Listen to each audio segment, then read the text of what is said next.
Welcome back sa aking YouTube channel, Jeremy's TV Manila. Like, share, and subscribe. Anyway, wala na pong bayad, libre lang.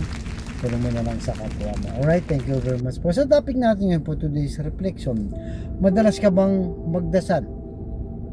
Pero sa pagdarasal mo, hindi mo nakakamit o hindi ka nagiging answered prayer, ikaw ba'y magpapatuloy pa?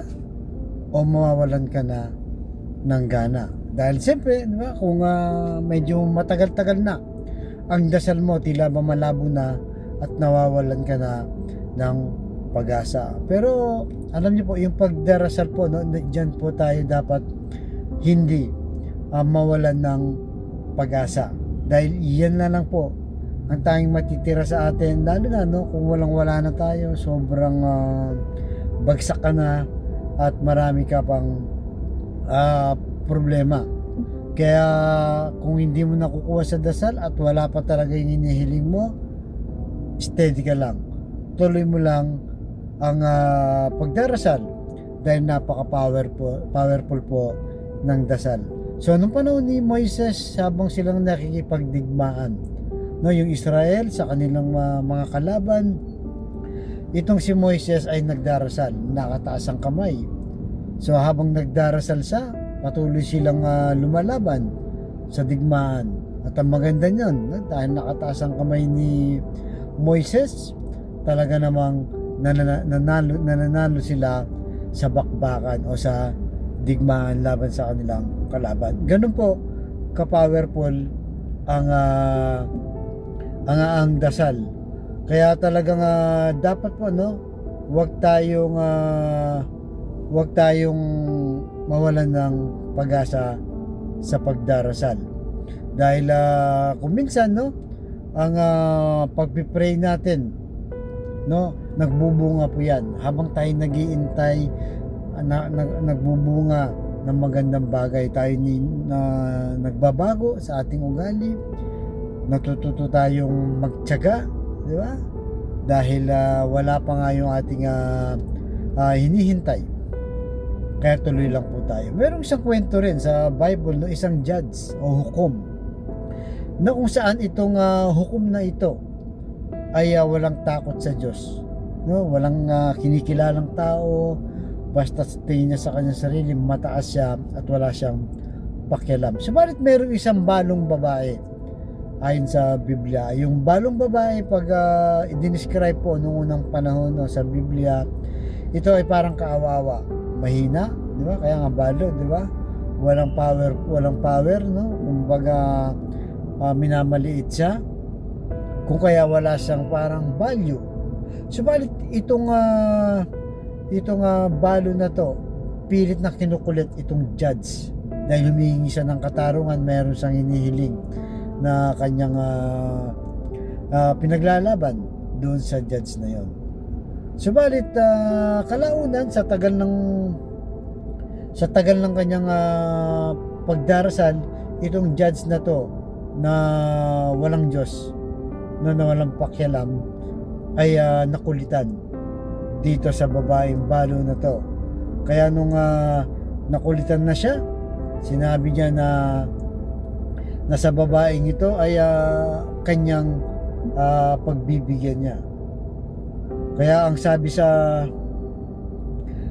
Lucas, no, chapter 18 verse 7, ang sabi dito, hindi ipagkakait ng Diyos ang katarungan sa kanyang mga hinirang na dumaraing sa kanya araw-gabi, bagamat tila nagtatagal yun. So yan po, ano yung kwento sa Bible na yung isang judge, no, kahit masamang tao siya, wala siyang Diyos sa katawan, wala siyang pakialam sa tao, ay pinagbigyan yung kahilingan ng balong babae. Ito pa kaya ang ating Panginoong Yesus, no, na ating Diyos. Siya pa kaya ay magkakait, na alam naman po natin na dahil sa pag-ibig tayo ay niligtas ng ating Panginoong Yesus. Kaya kumbaga, kahit ang tao ay masama, nagiging mabuti pa, no, yung Diyos pa kaya talagang sobrang mabuti na. Kaya tuloy lang po tayo no sa ating pagdarasal, no, na bagamat minsan siyempre nakakatakot pagka pinanghinaan na tayo ng loob bilang isang tao, wala pa yung dasal natin, parang nape-pressure na tayo, na-stress, anxiety, normal po yun. Pero wag po tayong bibitaw, no, kagaya po ng babaeng balo. Napaka-importante po yung palagi ang magdasal, lalo na sa pamilya. Magdarasal kayong sama-sama sa pagkain, sama-sama magsimba, di ba? Sa umaga magdarasal kayo, kahit hindi buo, lalo na sa umaga, alam naman natin busy, kanya-kanyang dasal po. Importante ay magdarasal tayo para yung tagumpay natin, di ba? Kasi ang Diyos po, ang ating Panginoon Jesus ay tapat po mula noon hanggang ngayon. Kaya wag po tayong manghinawa sa pagdarasal kagaya ng babaeng balo na kinulit. Kulitin po natin ng Diyos sa ating pagdarasal at tsak yun ipagkakalob sa atin kung ano mga yung kahiligan. Imposible man ito, walang imposible sa Diyos. Kaya tayo manalangin sa ating mga kapatid na pinanghihinaan ng loob, parang nawawala ng gana sa pagdarasal, ipagdasal po natin. Lalo na yung may karamdaman sa financial at relasyon.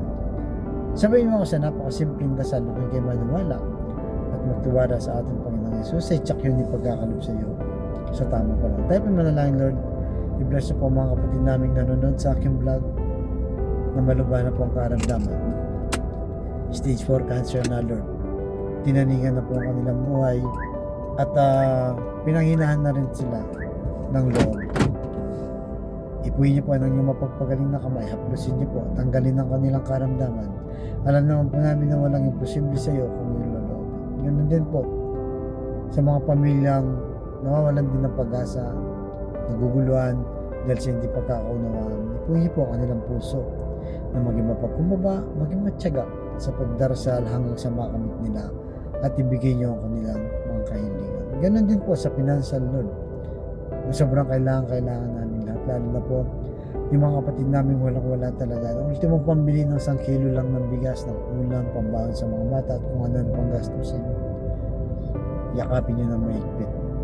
Bless nyo po ang aming hanap buhay para sa aming mga pamilya. Patawarin nyo po kami sa aming mga kainahan at kasalanan. Ang lahat ng itainiling namin sa matamis na pangalan ng ating Panginoon Jesus. Amen and amen. To God all be the glory sa ngalan ng Ama ng Diyos Espiritu Santo. Thank you very much for and God bless.